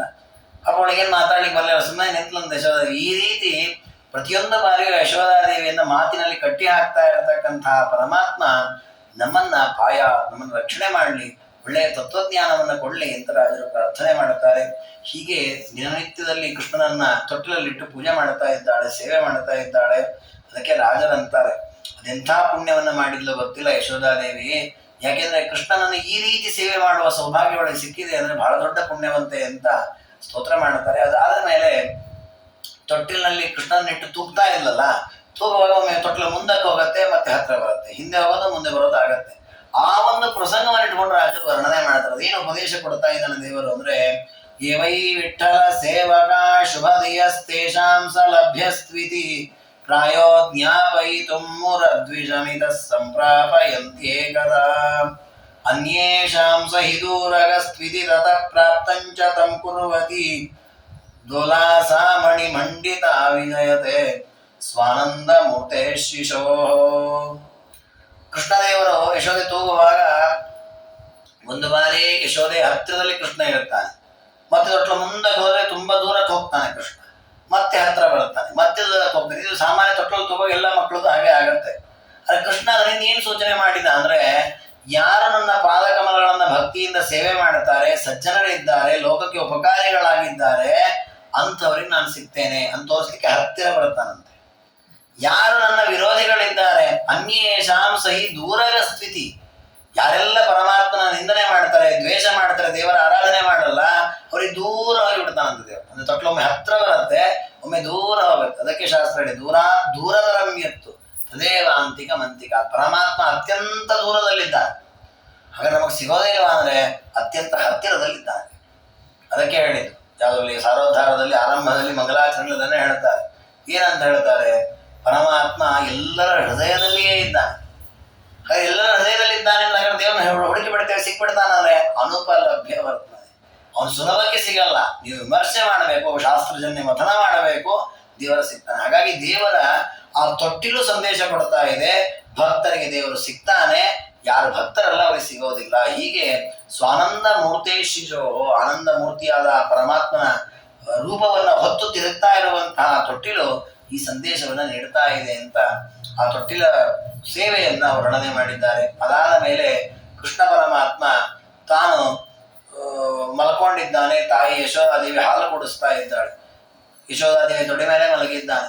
ಹಾಗೆ ಹಾಲು ಕುಡಿಸ್ತಾ ಇರುವಾಗ ಪರಮಾತ್ಮ ಎಷ್ಟೊತ್ತಾದ್ರೂ ಹಾಲು ಕುಡಿಯೋದು ಮುಗಿಸ್ಲೇ ಇಲ್ಲ. ಯಾಕೆ ಅಂತ ಕೃಷ್ಣನನ್ನ ತೊಡೆ ಮೇಲೆ ಮಲಗಿಸಿ ಅವನ ಬಾಯಿಯನ್ನ ನೋಡಿಲ್ಲ ಅಂತ ಒಂದು ಬಾರಿ. ಮುಖೇಶ ಲೋಕಾನ್ ಖಲು ಲೋಕಯಿತ್ವಾ ತದಂತರೇಂಬಾಂ ಸಗೃಹಾಂ ಸನಾಥಾಂ ಅಖಂಡಯತ್ ಪುತ್ರ ಮತಿಂ ಜನನ್ಯಾಮಯೋಜಯದ್ ವಿಶ್ವಪಿತೃತ್ವ ಬುದ್ಧಿಂ. ಪರಮಾತ್ಮನನ್ನ ಒಂದು ಬಾರಿ ಬಾಯಿ ಅಗಲಿಸಿ ನೋಡಿಲ್ಲಂತೆ. ಯಾಕೆ? ಮಗು ನಿದ್ದೆ ಹತ್ತಿ ಬಿಟ್ಟಿದ್ದ, ಕುಡಿತಾ ಇದ್ದಾನೆ, ನೋಡೋಣ ಅಂತ ನೋಡಿದ್ರೆ ಬಾಯಿ ತೆಗದ ಕೃಷ್ಣ. ಮಲಗಿದಾನೆ, ಮಲಗಿದಲ್ಲಿ ಆ ಅಂತ ಬಾಯಿ ತೆಗದ. ಬಾಯಿ ತೆಗೆದ ಒಳಗೆ ನೋಡುತ್ತಾಳೆ, ಮುಖೇಶ ಲೋಕಾನ್ ಖಲು ಲೋಕಯಿತ್ವ, ಎಲ್ಲ ಲೋಕಗಳಿದೆ ಅವನ ಬಾಯಿಯಲ್ಲಿ. ಬ್ರಹ್ಮಾಂಡವೇ ಇದೆ, 14 ಲೋಕಗಳು ಇದೆ ಅವನ ಬಾಯಿಯಲ್ಲಿ. ಬರೀ 14 ಲೋಕ ಮಾತ್ರ ಅಲ್ಲ, ಈ ಭೂಲೋಕ, ಆ ಭೂಲೋಕದಲ್ಲಿರುವ ಇವರ ಗೋಕುಲವೂ ಇದೆ ಅದರಲ್ಲಿ. ತದಂತರೇಂಬಾಂ ಸಗೃಹಾಂ ಸನಾಥಾಂ, ಅದರಲ್ಲಿ ಆ ಗೋಕುಲದಲ್ಲಿ ಇವರ ಮನೆ, ಆ ಮನೆಯಲ್ಲಿ ಯಶೋಧಾದೇವಿ, ಅಲ್ಲಿ ಕೃಷ್ಣನ ತೊಡೆ ಮೇಲೆ ಅಷ್ಟು ಕಾಣ್ತಾ ಇದೆ. ಇದು ನೋಡಿ ಆಶ್ಚರ್ಯಪಟ್ಬಿಟ್ಲಂತೆ. ಆಶ್ಚರ್ಯಪಟ್ಟು ಒಂದು ಕ್ಷಣ ಅನ್ಕೊಳ್ಳಂತೆ, ಇವನು ನನ್ನ ಮಗ ಅಲ್ಲ, ಇವನು ಜಗತ್ತಿನ ತಂದೆ, ಇವನು ಅಯೋಜಯ ವಿಶ್ವ ಪಿತೃತ್ವ ಬುದ್ಧಿ, ಜಗತ್ತಿನ ತಂದೆ ಇವನಿಗೆ ನಾನು ನನ್ನ ಮಗ ಅಲ್ಲ ಅಂತ ಹೇಳಿ ಕೃಷ್ಣ ರಾಮ ಅಂತ ದೇವರನ್ನ ಸ್ತೋತ್ರ ಮಾಡಿದ್ರು. ಕೃಷ್ಣ ಬಾಯಿ ಮುಚ್ಚಿದ, ಅಯ್ಯೋ ನನ್ನ ಮಗನೇ ಅಂತ ಮತ್ತೆ. ಅಂದ್ರೆ ದೇವರು ಅಷ್ಟು ಬಂಧನ ಹಾಕಿಬಿಟ್ಟಿರ್ತಾನೆ. ಅಂದ್ರೆ ನಾವು ಇದನ್ನ ಆಲೋಚನೆ ಮಾಡಬೇಕು. ದೇವರೇ ಮಗನಾಗಿ ಅವತಾರ ಮಾಡಿರತಕ್ಕ ತಂದೆ ತಾಯಿಗಳನ್ನೇ ಅಷ್ಟು ತಾನು ವ್ಯಾಮೋಹಕ್ಕೆ ದೇವರು ಒಳಪಡಿಸಿದ್ದಾನೆ. ನಮ್ಗೆ ಇನ್ನು ಎಷ್ಟು ವ್ಯಾಮೋಹ ಇರ್ಲಿಕ್ಕಿಲ್ಲ. ದೇವರ ಬಗ್ಗೆ ಎಷ್ಟರ ಮಟ್ಟಿಗೆ ಭಕ್ತಿ ಬರ್ಬೋದು ನಮಗೆ. ಅದ್ರ ತಾತ್ಪರ್ಯ ದೇವರು ಅಷ್ಟು ತನ್ನ ವಶದಲ್ಲಿ ಎಲ್ಲವನ್ನ ಇಟ್ಕೊಂಡಿದ್ದಾನೆ. ಅದಕ್ಕೆ ದೇವರನ್ನು ಕೇಳಬೇಕು, ದೇವರೇ ಆ ಬಂಧನವನ್ನು ಕಳಿ, ಆ ಬಂಧನವನ್ನು ಕಳಿ, ನಮಗಿರುವ ಅಜ್ಞಾನವನ್ನು ಕಳಿ. ಒಂದು ಕಿಂಚಿತ್ತೂ ಅಪಚಾರ ದೇವರಿಗೆ ಮಾಡಬಾರದು. ಅದಕ್ಕೆ ಭಾಗವತದಲ್ಲಿ ಉದ್ಧವರಂತಾರೆ, ದೇವರ ಮಾಯೆಯನ್ನು ಗೆಲ್ಲಿಕ್ಕೆ ಯಾರೆಂದರೂ ಸಾಧ್ಯ. ಗೀತೆಯಲ್ಲಿ ದೇವರೇ ಹೇಳಿದ್ದಾನೆ, ಮಮ ಮಾಯ ದುರತ್ತೆಯ, ಯಾರು ದಾಟ್ಲಿಕ್ಕೆ ಆಗಲ್ಲ, ದೇವರ ಪಾಶ ಅಷ್ಟು ಗಟ್ಟಿ. ಆದ್ರೆ ಸಜ್ಜನರು ಅದನ್ನು ದಾಟ್ತಾರಂತೆ. ದೇವರು ಹಾಕಿದ ಆ ವ್ಯಾಮೋಹವನ್ನು ಮೀರ್ತಾರಂತೆ. ಹೇಗೆ ಮೀರ್ತಾರೆ ಅಂತಂದ್ರೆ, ತ್ವಯೋಪಭುಕ್ತ ಸ್ರಗ್ಗಂಧ ವಾಸೋಲಂಕಾರ ಚರ್ಚಿತ ಉಚ್ಚಿಷ್ಟ ಭೋಜಿನೋದಾಸ ತವ ಮಾಯಾಂ ಜಯಮಿ. ಪರಮಾತ್ಮ ಹಾಕಿರತಕ್ಕ ವ್ಯಾಮೋಹ, ಬಂಧನ, ನಮಗೆ ಹಾಕಿದ ಅಜ್ಞಾನಾದಿಗಳು ಏನಿದೆ ಜಗತ್ತಲ್ಲಿ, ನಾವು ದಿನೇ ದಿನೇ ಅದನ್ನೆಲ್ಲ ಒಳಗಾಗಿರ್ತೇವೆ. ಎಷ್ಟು ಅನ್ಕೊಂಡಿರ್ತೇವೆ, ಇಲ್ಲ ಇನ್ಮೇಲೆ ಇದರ ಅಭಿಮಾನ ಮಾಡಬಾರ್ದು, ಅತಿಯಾಗಿ ಆಸೆ ಪಡಬಾರ್ದು ಅನ್ಕೊಂಡಿರ್ತೇವೆ. ಮತ್ತೊಂದು ಆಗ್ತದೆ, ಮತ್ತೆ ಅತಿಯಾದ ಆಸೆ ಪಡ್ತೇವೆ, ಪ್ರಯತ್ನ ಪಡ್ತೇವೆ, ಫೇಲ್ ಆಗ್ತೇವೆ. ಆಮೇಲೆ ಅಯ್ಯೋ ಛೇ ಅನ್ಕೊಂಡಿದ್ದೆ ಇಂಥವೆಲ್ಲ ಮಾಡಬಾರ್ದು ಅಂತ ಮತ್ತೆಲ್ಲ ಅಪ್ಸೆಟ್ ಆಯ್ತು. ಹೀಗೆ ಮತ್ತೆ ಮತ್ತೆ ಮತ್ತೆ ಮತ್ತೆ ನಾವು ಬಳಲ್ತೇವೆ, ಮತ್ತೆ ಮಾಡ್ತೇವೆ, ಹೀಗೆ ಮಾಡ್ತಾ ಇರ್ತೇವೆ. ಯಾಕೆ ಅಂದ್ರೆ ದೇವರು ಅಷ್ಟು ತನ್ನ ವಶದಲ್ಲಿ ನಮ್ಮನ್ನು ಇಟ್ಕೊಂಡಿದ್ದ. ಮಾಯಲ್ಲ ದೇವರು. ಇದನ್ನ ಬಿಟ್ಟು ಪಾರಾಗೋದು ಹೇಗೆ ಅಂತ ಆಲೋಚನೆಗಳೇ ಬರಬಾರದು. ಏನಾದ್ರೂ ಆಗ್ಲಿ ದೇವರ ಇಚ್ಛೆ ಅಂತ ಎದುರಿಸ್ಕೊಂಡು ಹೋಗುವಂತಹ ಪ್ರವೃತ್ತಿ ಬರಬೇಕು. ಅದಕ್ಕೆ ಏನ್ ಮಾಡಬೇಕು? ಅದಕ್ಕೆ ಉದ್ಧವರಂತಾರೆ, ಅದು ದೇವರು ಬಿಡಿಸ್ಬೇಕು. ಅದಕ್ಕೆ ದೇವರು ಬಿಡಿಸ್ಲಿ ಅಂತ ನಾವು ಕಾಯಬಾರ್ದು. ನಾವು ಒಂದು ಕೆಲಸ ಮಾಡ್ಬೇಕು. ಏನ್ ಮಾಡ್ಬೇಕು? ದೇವರ ನೈವೇದ್ಯ ತಿನ್ನಬೇಕು, ದೇವರ ರೂಪವನ್ನು ನೋಡಬೇಕು, ದೇವರ ಸೇವೆ ಮಾಡಬೇಕು. ತ್ವಯೋಪಭುಕ್ತ ಸ್ರಗಂಧ ವಾಸೋಲಂಕಾರ ಜರ್ಗಿತ, ದೇವರಿಗೆ ಹುಟ್ಟ ಬಟ್ಟೆಯನ್ನು ಧಾರಣೆ ಮಾಡಬೇಕು, ದೇವರ ಹೆಚ್ಚಿದ ಗಂಧವನ್ನು ಲೇಪನೆ ಮಾಡಿಕೊಳ್ಳಬೇಕು, ದೇವರ ನಾಮಗಳನ್ನು ನಮಗೆ ಹೆಸರಿಟ್ಕೋಬೇಕು, ದೇವರ ನಾಮಸ್ಮರಣೆ ಮಾಡಬೇಕು. ಆಗ ತವ ಮಾಯಾಂ ಜಯಮಿ, ಕೃಷ್ಣ ನಿನ್ನ ಮಾಯನ್ನು ನಾವು ಮೀರ್ತೇವೆ ಅಂತಾರೆ. ತಾತ್ಪರ್ಯ. ಹಾಗಾಗಿ ನಾವು ಆ ವ್ಯಾಮೋಹ ಕಡಿಲಿಕ್ಕೆ ನಾಮಸ್ಮರಣ ಕೆಲವು ನಾವು ಅನ್ಕೊಳ್ತೇವೆ. ಯಶೋದೆ ಕೃಷ್ಣ ಜೊತೆಗೆ ಇದ್ದ, ನಮಗೂ ಕೃಷ್ಣ ಇದ್ದ, ನಾವು ಕೂಡ ಬೇಕಾದ್ರೆ ಭಜನೆ ಜಪ ತಪ ಅನುಷ್ಠಾನ ಮಾಡ್ತೀವಿ. ಮಾಡಲ್ಲ ಹಾಗೆಲ್ಲ, ದೇವರ ಜೊತೆಗೆ ಕೂಡ ಮಾಡ್ತೀವಿ ಅಂತೇನಿಲ್ಲ. ಆ ರೀತಿಯ ಬುದ್ಧಿ ಬರ್ಲಿಕ್ಕೆ ನಾವು ಮೊದಲು ಮಾಡಬೇಕಾದ್ರೆ ದೇವರ ನಾಮಸ್ಮರಣೆ, ನಿರಂತರ ನಾಮಸ್ಮರಣೆ ಮಾಡ್ತಾ ಇದ್ರೆ ದೇವರು ಒಂದೊಂದೇ ಬುದ್ಧಿಯನ್ನು ಬದಲಾವಣೆ ಮಾಡ್ತಾನೆ, ಅದಕ್ಕೆ ಸರಿಯಾದ ಜ್ಞಾನ ಬರುವಂತೆ ಮಾಡ್ತಾನೆ, ಒಳ್ಳೆಯ ಮಾರ್ಗದಲ್ಲೇ ಕರ್ಕೊಂಡು ಹೋಗ್ತಾನೆ, ಶುದ್ಧವಾದ ತತ್ವಜ್ಞಾನವನ್ನು ಕೊಡ್ತಾನೆ. ಹಾಗಾಗಿ ಆ ಒಂದು ಪ್ರಸಂಗ ಆ ಯಶೋಧಾದೇವಿ ತಾನು ಕೃಷ್ಣನ ತಾಯಿ ಅಲ್ಲ ಅನ್ನುವ ಸತ್ಯವನ್ನು ತೋರಿಸಿಕೊಟ್ಟಿದೆ. ಅದಾದ ಮೇಲೆ ಕೃಷ್ಣ ಪರಮಾತ್ಮ ಆಲೋಚನೆ ಮಾಡಿದಂತೆ, 3, 4, 5 ತಿಂಗಳೆಲ್ಲ ಆಯ್ತು, ಇನ್ನು ನಾಮಕರಣವೇ ಮಾಡಿಲ್ಲ ನನಗೆ ಅಂತ ಹೇಳಿ ತಾನೇ ಹೊಸ ಹೊಸ ಹೆಸರು ಇಟ್ಕೊಂಡ್ಬಿಡ್ತಾನೆ. ಆಮೇಲೆ ಸಾಮಾನ್ಯ ಮಕ್ಕಳಿಗೆ ತಂದೆ ತಾಯಿ ನಾಮಕರಣ ಮಾಡುತ್ತಾರೆ. ಇವನಿಗೆ ಇನ್ನು ತಂದೆ ತಾಯಿ ನಾಮಕರಣವೇ ಮಾಡಿಲ್ಲ. ಅವನೇ ಹೆಸರು ಪೂತನ, ಪ್ರಾಣಹಾರಿ ಅಂತ ಅವನಿಗೆ ಹೆಸರು, ಶಕಟಾಸುರ ಭಂಜನ ಎಲ್ಲ ಕೃಷ್ಣನಿಗೆ ಹೆಸರು ಆಗ್ಲೇ ಬಂದ್ಬಿಟ್ಟಿತ್ತು. 4-5 ಹೆಸರುಗಳು ಇದ್ಬಿಟ್ಟಿತ್ತು. ಅದನ್ನೇ ನನಾಮ ಕುರುವಂತಿ ಮಮೇತಿ ನೋನಂ ಸಪೂತನಾದಿ ನಿಹತ್ಯ ಮಾತು ಬಹೂನಿ ನಾಮಾನಿ ಬಭಾರ ಬಾಲ. ಇವನಿಗೆ ಇನ್ನೂ ಹೆಸರು ಇಡ್ತಾ ಇಲ್ಲ, ಹೀಗೆ ಕಾಯೋದು ಬೇಡ ಅಂತೇಳಿ ತಾನೇ ಆ ದುಷ್ಟರ ಸಂಹಾರಗಳನ್ನ ಮಾಡ್ತಾ ಹೊಸ ಹೊಸ ಹೆಸರುಗಳನ್ನ ಧಾರಣೆ ಮಾಡಿದ್ದಾನೆ. ತನ್ನ ತಾಯಿಗೆ ಬಾಯಲ್ಲಿ ಇಡೀ ಬ್ರಹ್ಮಾಂಡವನ್ನು ತೋರಿಸಿ ಜಗದ್ಧಾರಕ ಅನ್ನುವ ಹೆಸರು, ಹೀಗೆ ಬೇರೆ ಬೇರೆ ಹೆಸರುಗಳು ದೇವರಿಗೆ ಬಂದಿದೆ. ಆದ್ರೆ ದೇವರ ಸಂಕಲ್ಪದಂತೆ ಒಂದು ಬಾರಿ ಗರ್ಗಾಚಾರ್ಯರು ಬಂದು ಕೃಷ್ಣನಿಗೆ ನಾಮಕರಣವನ್ನ ಮಾಡುತ್ತಾರೆ. ಇದನ್ನ ಆಚಾರ್ಯ ತಾತ್ಪರ್ಯದಲ್ಲಿ ಹೇಳ್ತಾರೆ. ಭಾಗವತದಲ್ಲಿ ಅಷ್ಟೇ ಇದೆ, ಆಚಾರ್ಯರು ಅದನ್ನು ಸ್ವಲ್ಪ ವಿಸ್ತಾರ ಮಾಡ್ತಾರೆ. ಏನು ಅಂದ್ರೆ, ವಸುದೇವ ಗರ್ಗಾಚಾರ್ಯರಿಗೆ ಹೇಳಿದಂತೆ. ಏನಂದ್ರೆ, ಗರ್ಗಾಚಾರ್ಯರೇ, ಅಲ್ಲಿ ನಂದಗೋಪ ಯಶೋದೆ ಇದ್ದಾರೆ, ಅವ್ರ ಮನೇಲಿ ಕೃಷ್ಣ ಬಲರಾಮರೆಲ್ಲ ಬೆಳೀತಾ ಇದ್ದಾರೆ. ಆ ಕೃಷ್ಣ ಬಲರಾಮರು ಅವ್ರ ಮಕ್ಕಳಲ್ಲ, ಅವ್ರು ನನ್ನ ಮಕ್ಕಳು. ನಾವು ಕ್ಷತ್ರಿಯರು, ಆದ್ರೆ ಅವರು ವೈಶ್ಯರು. ನಂದಗೋಪಾಲರು ವೈಶ್ಯ ಜಾತಿಯವರು. ಹಾಗಾಗಿ ಆ ಮಕ್ಕಳಿಗೆ ವೈಶ್ಯ ಜಾತಿಯ ಸಂಸ್ಕಾರ ಮಾಡಬಾರದು, ಮತ್ತೆ ಕ್ಷತ್ರಿಯೋಚಿತವಾದ ಸಂಸ್ಕಾರವೇ ಮಾಡಬೇಕು. ಅದಕ್ಕೆ ನೀವು ಅವ್ರಿಗೆ ಗೊತ್ತಾಗದೇ ಇದ್ದಂತ ಅವ್ರ ಮನೆಗೆ ಹೋಗಿ ಕ್ಷತ್ರಿಯೋಚಿತವಾದ ಸಂಸ್ಕಾರ ಮಾಡಿ.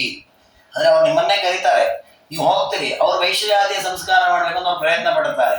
ನೀವು ಅವ್ರಿಗೆ ತಿಳಿಯದೇ ಇದ್ದಂತೆ ಕ್ಷತ್ರಿಯೋಚಿತ ಸಂಸ್ಕಾರವನ್ನ ಮಾಡಿ ಅಂತ ಹೇಳಿದಂತೆ. ಅದಕ್ಕೆ ಗರ್ಗಾಚಾರ್ಯರು ತಾವು ಕ್ಷತ್ರಿಯೋಚಿತವಾಗಿಯೇ ಕೃಷ್ಣ ಬಲರಾಮರಿಗೆ ನಾಮಕರಣಾದಿ ಸಂಸ್ಕಾರಗಳನ್ನು ಎಲ್ಲವನ್ನು ಮಾಡಿದ್ದಾರೆ ಅಂತ. ಇದನ್ನ ಯಾಕೆ ತಿಳಿಸೋದು ಅಂತಂದ್ರೆ, ನಾವು ಹುಟ್ಟಿದ್ದು ಯಾವ ಜಾತಿಯಲ್ಲಿ ಅಂತ ಅಷ್ಟೇ ತಿಳ್ಕೊಂಡ್ಬಿಟ್ಟಿರ್ತೇವೆ. ಆದ್ರೆ ಆ ಜಾತಿಯ ಮೇಲೆ ನಮ್ಮ ಜಾತಿ ಉಳಿಯಲ್ಲ. ನಮಗೆ ಜನ್ಮ ಬಂದದ್ದು ನಿಜ, ಆದ್ರೆ ಆ ಜಾತಿ ಉಳಿಬೇಕಾದ ತಕ್ಕ ಸಂಸ್ಕಾರವೇ, ಅದು ಯಾವ ಜಾತಿಲೇ ಆಗಲಿ ಆ ಜಾತಿಗೆ ಉಚಿತವಾದ ಸಂಸ್ಕಾರವನ್ನು ಪಡೆದಾಗ ನಾವು ಆ ಜಾತಿಗೆ ಅರ್ಹರಾಗ್ತೀವಿ. ಇಲ್ಲಿದ್ರೆ ಆ ಜಾತಿಗೆ ಅರ್ಹರಾಗೋದಿಲ್ಲ.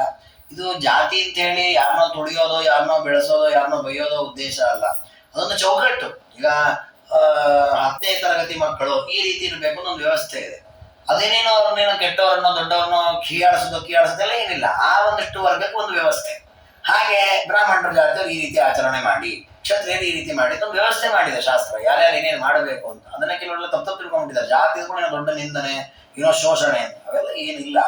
ಅಂತೂ ಹೀಗೆ ಆ ಒಂದು ಸಂಸ್ಕಾರಕ್ಕಿರುವ ಮಹತ್ವವನ್ನು ತಿಳಿದಂತಹ ವಸುದೇವರು ಗರ್ಗಾಚಾರ್ಯರಿಗೆ ಹೇಳಿರ್ತಾರೆ. ಗರ್ಗಾಚಾರ್ಯರು ಬಂದು ಕೃಷ್ಣನಿಗೆ ನಾಮಕರಣವನ್ನ ಮಾಡುತ್ತಾರೆ. ಅದಕ್ಕೆ ಅವರಿಗೂ ಗೊತ್ತಿತ್ತಂತೆ ಗರ್ಗಾಚಾರ್ಯರಿಗೆ, ನಾನೇನು ದೇವರಿಗೆ ನಾಮಕರಣ ಮಾಡ್ತೀನಿ, ಯಾಕೆಂದ್ರೆ ನಮಗೆ ಹುಟ್ಟಿದ ಮಕ್ಕಳಿಗೆ ಹೆಸರೇ ಇರಲ್ಲ, ಹೊಸದಾಗಿ ಹೆಸರಿಡಬೇಕು. ಇವನದು ಆ ಕೇಸಲ್ಲವೇ ಇಲ್ಲ. ಅನಂತ ನಾಮಾಪಿಸ ಕೃಷ್ಣ ಸೌಮ್ಯ, ಅನಂತ ಹೆಸರಿದೆ ಅವನಿಗೆ, ಏನಂತ ನಾಮಕರಣ ಮಾಡಿದ್ರೆ ಹೊಸದಾಗಿ ಯಾವ ಹೆಸರು ಇಡಬೇಕು, ಏನ್ ಹೆಸರಿಟ್ರೆ ಅವನೇ ಹೆಸರು ಅವನಿಗೆ ಇಡಬೇಕು. ಅವಾಪ್ಯ ತುಷ್ಟಕ್ಕಿಲ ಗರ್ಗದತ್ತಾಂ ತಥಾ ಹಿ ಶಬ್ದೇಶು ಬಹುದಿತೇಶು ಪ್ರಿಯೇರಿತ ಪ್ರೀತಿಕರು. ಇದು ಗರ್ಗಾಚಾರ್ಯರಿಗೆ ಗೊತ್ತಿತ್ತು, ನಾನೇನು ಹೊಸದಾಗಿ ನಾಮಕರಣ ಮಾಡೋದಲ್ಲ, ಅವನು ಸಾಕ್ಷಾತ್ ನಾರಾಯಣನ ಅವತಾರ ಅಂತ. ಆದರೂ ಕೂಡ ಲೋಕದಲ್ಲಿ ಜನರು ವ್ಯವಹಾರ ಮಾಡ್ಲಿಕ್ಕೆ ಒಂದು ಹೆಸರು ಕೊಡಬೇಕು ಅಂತ ಹೇಳಿ ಕೃಷ್ಣ ಅಂತ ನಾಮಕರಣ ಮಾಡ್ಲಿಕ್ಕೆ ಹೇಳಿದ್ರಂತೆ. ದೇವರು ಅದೇ ಹೆಸರಿನಿಂದ ಪ್ರಸಿದ್ಧ. ಬೇಕಾದಷ್ಟು ಹೆಸರಿದೆ ದೇವರಿಗೆ, ಆದ್ರೂ ಕೃಷ್ಣ ಅನ್ನೋ ಹೆಸರಿನಿಂದಲೇ ಯಾಕೆ ಪ್ರಸಿದ್ಧ ಅಂತ ಅಂದ್ರೆ ತನಗೆ ಪ್ರೀತಿ ಪಾತ್ರರಾದವರು ಗರ್ಗಾಚಾರ್ಯ, ಅವರು ಕೊಟ್ಟ ಹೆಸರು ಅದೇ ಇರಲಿ ಅಂತ ಅದೇ ಹೆಸರಿನಿಂದ ಪ್ರಸಿದ್ಧನಾದ. ಇವನಿಗೆ ಕೃಷ್ಣ ಅಂತ ಯಾಕೆ ಹೆಸರು ಬಂತು, ಅದಕ್ಕೊಂದು ಅಪೂರ್ವ ಅರ್ಥಗಳನ್ನ ರಾಜರು ಹೇಳ್ತಾರೆ. ಪರಮಾತ್ಮ ಸಿತೇತರಃ ಪಕ್ಷ ಈ ವರ್ಷನಾಥಂ ಗುಣೋಚಿತಾತಸ್ಯ ಹಿ ಕೃಷ್ಣ ಸಂಜ್ಞಾ. ಪರಮಾತ್ಮ ಕೃಷ್ಣ ಪಕ್ಷದಲ್ಲಿ ಅವತಾರ ಮಾಡಿದ್ದಾನೆ. ಮತ್ತೆ ಅವನ ಮೈಬಣ್ಣವು ಕೂಡ ಕಪ್ಪು ಬಣ್ಣದಿಂದ ಕೂಡಿದ್ದಾಗಿದೆ, ಅದಕ್ಕೆ ಅವನಿಗೆ ಕೃಷ್ಣ ಅಂತ ಹೆಸರು ಬಂತು ಅಂತ. ಇದು ಸಾಮಾನ್ಯವಾಗಿರತಕ್ಕಂತಹ ಅರ್ಥಗಳು. ಇದರ ಜೊತೆಗೆ ಇನ್ನು ಅಪೂರ್ವ ಅರ್ಥಗಳನ್ನ ಪುರಾಣಗಳು ತಿಳಿಸಿದೆ. ಕೃಷ್ಣ ಅಂತ ಯಾಕೆ ದೇವರನ್ನು ಕರೀತಾರೆ ಅಂತ. ಯತಸ್ವ ಸಂದರ್ಶನತೋ ನರಾಣಾಂ ವರಾಂಗನಾನಾಂ ಸುರಚಾರಣಾನಾಂ ಮನಾಂಸಿ ಸರ್ವಾಣ್ಯಪಕರ್ಷತೀಶಸ್ತಥೋಪಿ ಕೃಷ್ಣಂ ಪ್ರವದಂತಿ ಸಂತಃ. ದೇವರನ್ನ ಕೃಷ್ಣ ಅಂತ ಕರೀತಾರೆ ಅಂತ. ಯಾಕೆ ಕರೀತಾರೆ ಅಂದ್ರೆ ಅವನು ಯಾರನ್ನ ಕರ್ಷಿಸ್ಲಿಲ್ಲ, ಕರ್ಷತೀತಿ ಕೃಷ್ಣ. ಎಲ್ಲರನ್ನು ತನ್ನನ್ನು ಯಾರು ನೋಡ್ತಾರೋ ಅವರೆಲ್ಲರೂ ಅವನ್ನ ನೋಡ್ತಾ ನಿಂತು ಬಿಡ್ತಾರೆ. ಎಷ್ಟರ ಮಟ್ಟಿಗೆ ಅಂತಂದ್ರೆ ಪ್ರಾಣಿ ಪಶು ಪಕ್ಷಿಗಳು ಕೂಡ ಕೃಷ್ಣನ ನೋಡ್ಕೊಂಡು ಹಾಗೇ ನಿಂತಿರ್ತಿದ್ವಂತ. ತಮ್ಮ ಕೆಲಸ ಬಿಟ್ಟು ಬರೀ ಅವನ್ನ, ಇದು ಮುಂದೆ ಬರುತ್ತೆ ಕೃಷ್ಣ ಪರಮಾತ್ಮ ವೇಣುಗಾನ ಮಾಡಿದ ಅಂತ. ಆ ವೇಣುಗಾನವನ್ನ ಕೇಳ್ತಾ ಹುಲಿ, ಸಿಂಹ, ಮೊಲ, ನಾನಿ ಎಲ್ಲ ಪ್ರಾಣಿಗಳು ನೋಡ್ತಾ ನಿಂತು ಬಿಡೋದು, ಮುಂದೆ ಹೋಗೋದಿಲ್ವೇ ಇಲ್ಲ, ಅಲ್ಲೇ ನಿಂತಿರ್ತಿದ್ವಂತ. ಕೃಷ್ಣ ಹೋದ್ರೆ ಹೋಗ್ತದೆ. ಅಷ್ಟು ಕೃಷ್ಣ ಪರಮಾತ್ಮ ಎಲ್ಲವನ್ನ ಆಕರ್ಷಣೆ ಮಾಡುತ್ತಾನೆ. ಬರೀ ಈ ಲೋಕದ ಜನರಲ್ಲ, ಸುರಚಾರಣಾನ, ದೇವಲೋಕದಲ್ಲಿರುವ ದೇವತೆಗಳು, ಗಂಧರ್ವರು ಎಲ್ಲರೂ ಕೃಷ್ಣನ ನೋಡ್ತಾರೆ, ಅಲ್ಲೇ ಆಸಕ್ತರಾಗ್ತಾರೆ. ಅದಕ್ಕೆ ಕೃಷ್ಣನಿಗೆ ಕೃಷ್ಣ ಅಂತ ಬಂದಿದೆ. ಸ್ವತೋಪಿ ಕೃಷ್ಣಂ ಪ್ರವದಂತಿ ಸಂತಹ, ಎಲ್ಲರನ್ನೂ ತನ್ನ ಕಡೆ ಸೆಳಿತಾನಾದ ಕಾರಣ ದೇವರನಿಗೆ ಕೃಷ್ಣ ಅಂತ ಆ ಹೆಸರನ್ನ ಪ್ರಸಿದ್ಧಿ ಮಾಡಿಕೊಂಡಿದ್ದಾನೆ. ಇನ್ನದರ ಜೊತೆಗೆ ಕೃಷ್ಣ ಶಬ್ದಕ್ಕೆ ಮತ್ತೊಂದು ಅಪೂರ್ವ ಅರ್ಥ. ಕೃಷ್ಣ ಅಂತಂದ್ರೆ ಕೃಷಿ ಭೂಮಿಯನ್ನ ಸಂತೋಷಪಡಿಸುವವನು ಅಂತ. ಕೃಷಿ ಶಬ್ದಕ್ಕೆ ಕೃಷಿ ಭೂಮಿ ಅಂತ ಅರ್ಥ. ನ ಅಂದ್ರೆ ಆನಂದ ಅಂತ ಅರ್ಥ. ಅಂದ್ರೆ ಈ ಭೂಮಿ, ಕೃಷಿ ಭೂಮಿ ಅಂದ್ರೆ ಒಟ್ಟು ಭೂಮಿ, ಜನವಾಸ ಮಾಡತಕ್ಕಂತಹ ಭೂಮಿ. ಈ ಭೂಮಿಯನ್ನು ಆನಂದ ಪಡಿಸೋದನ್ನ ಏನರ್ಥ, ಭೂಮಿಯಲ್ಲಿರತಕ್ಕಂತಹ ಜನರಿಗೆ ಹಿತವನ್ನುಂಟು ಮಾಡುತ್ತಾನೆ. ಇಲ್ಲಿರುವಂತಹ ಕೆಡಕುಗಳನ್ನ, ಅನಿಷ್ಟಗಳನ್ನ ನಾಶ ಮಾಡಿ ಸುಖದಾಯಕಶ್ಚ, ಸುಖವನ್ನ ಕೊಡ್ತಾನಾದ ಕಾರಣ ದೇವರನ್ನ ಕೃಷ್ಣ ಅಂತ ಕರೀತಾರೆ. ಇನ್ನು ಯತಶ್ಚ ದೈತೇಯ ಕದಂಬ ಕಕ್ಷ ಚಯಸ್ಯ ವಿಧ್ವಂಸವಿದೋ ಮುರಾರಿ ವನಾಗ್ನಿ ಮನ್ಮೇತಿ ಲಯಾಗ್ನಿ ಕಲ್ಪಂ ತಥೋಪಿ ಕೃಷ್ಣ ಗಾಯಂತಿ ಕೃಷ್ಣಮೇನಂ. ಕೃಷ್ಣ ಅಂತ ಮತ್ತೊಂದು ಕಾರಣ ಇದೆ ದೇವರನ್ನ ಕರೀಲಿಕ್ಕೆ. ಏನ್ ಕಾರಣ ಅಂದ್ರೆ ಕೃಷ್ಣ ಶಬ್ದಕ್ಕೆ ಅಗ್ನಿ ಅಂತ ಒಂದು ಅರ್ಥ ಇದೆ. ಅಗ್ನಿ, ಕೃಷ್ಣ ಶಬ್ದಕ್ಕಿರುವ ಅನೇಕ ಅರ್ಥಗಳಲ್ಲಿ ಕೃಷ್ಣ ಶಬ್ದಕ್ಕೆ ವ್ಯಾಸ ಅಂತ, ವೇದವ್ಯಾಸ ಅಂತ ಅರ್ಥ ಇದೆ, ಪ್ರಸಿದ್ಧ. ಕೃಷ್ಣ ದ್ವೈಪಾಯನರು ಅಂತ ಹೇಳಿದ್ರೆ. ಇನ್ನು ಯಾದವ ಕೃಷ್ಣ ಅನ್ನೋದು ಪ್ರಸಿದ್ಧ, ಕಪ್ಪು ಬಣ್ಣ ಅಂತ ಪ್ರಸಿದ್ಧ. ಹಾಗೆ ಕೃಷ್ಣ ಶಬ್ದಕ್ಕೆ ಅಗ್ನಿ ಅಂತ ಒಂದು ಅರ್ಥ ಇದೆ. ಅಂದ್ರೆ ಅಗ್ನಿ ಬಹಳ ಸುಟ್ಟಾಗದು ಕಪ್ಪು ಬಣ್ಣ ಬರುತ್ತೆ ಅಂತ ಇಟ್ಕೊಳ್ಬಹುದು. ಆದ್ರೆ ಕೃಷ್ಣ ಅನ್ನೋದಕ್ಕೆ ಅಗ್ನಿ ಅಂತ ಅರ್ಥ ಇರೋದ್ರಿಂದ, ಶಬ್ದಕ್ಕೆ ಅರ್ಥ ಇರೋದ್ರಿಂದ ರಾಜರಂತಾರೆ ಇವನು ದೈತ್ಯರ ಸಮೂಹಕ್ಕೆ ಅಗ್ನಿ ಅಂತ ಇದ್ದಾನೆ, ಅವರೆಲ್ಲ ಸುಟ್ಟು ಹಾಕಿ ಬಿಡುತ್ತಾನೆ. ಜೊತೆಗೆ ಕಾಡಿನಲ್ಲಿ ಬಂದ ಕಾಡಗಿಚ್ಚನ ನುಂಗುತ್ತಾನೆ, ಅಗ್ನಿಯನ್ನು ಸ್ವೀಕಾರ ಮಾಡ್ತಾನೆ. ಆ ಎರಡು ಕಾರಣಕ್ಕೂ ಅಗ್ನಿಯ ಸ್ವರೂಪದಂತೆ ಇದ್ದಾನೆ ಅಂತ ಅವನ ಕೃಷ್ಣ ಅಂತ ಕರೆದ. ಹೀಗೆ ಪರಮಾತ್ಮನಿಗೆ ಕೃಷ್ಣ ಅಂತ ಹೆಸರು ಬಂದ ಹಿನ್ನೆಲೆಯನ್ನು ಕೂಡ ಅನೇಕ ಶ್ಲೋಕಗಳಲ್ಲಿ ವರ್ಣನೆ ಮಾಡುತ್ತಾರೆ. ಅದಾದ ಮೇಲೆ ಪರಮಾತ್ಮ ತಾನು ಸ್ವಲ್ಪ ದಿನಗಳಾದ್ಮೇಲೆ ಅಂಬೆಗಾಲಿಡ್ಲಿಕ್ಕೆ ಶುರು ಮಾಡಿದ್ದ. ಮೊದಲು ಮನೆಯಲ್ಲೇ ಕೂತಿರ್ತಿದ್ದ, ಈ ನಿಧಾನ ಅಂಬೆಗಾಲಿಡ್ಲಿಕ್ಕೆ ಶುರು ಮಾಡಿದ. ವ್ರಜಾಂಗನಾನಾಂ ಸ್ಮರತಾಂ ಮುನೀನಾಂ ಅಭೇದ್ಯ ಹೃದ್ಯ ಪ್ರಣಯಾಖ್ಯಧಾಮ್ನಾಂ ನಿಬದ್ಧ ಮೃದ್ವಂಘ್ರಿ ಸರೋಜಯುಗ್ಮ ಚಚಾರ ದುರ್ಭ್ಯಾಂ ಶುಭಜಾನುಯುಗ್ಭ್ಯಾಂ. ಪರಮಾತ್ಮ ನಿಧಾನ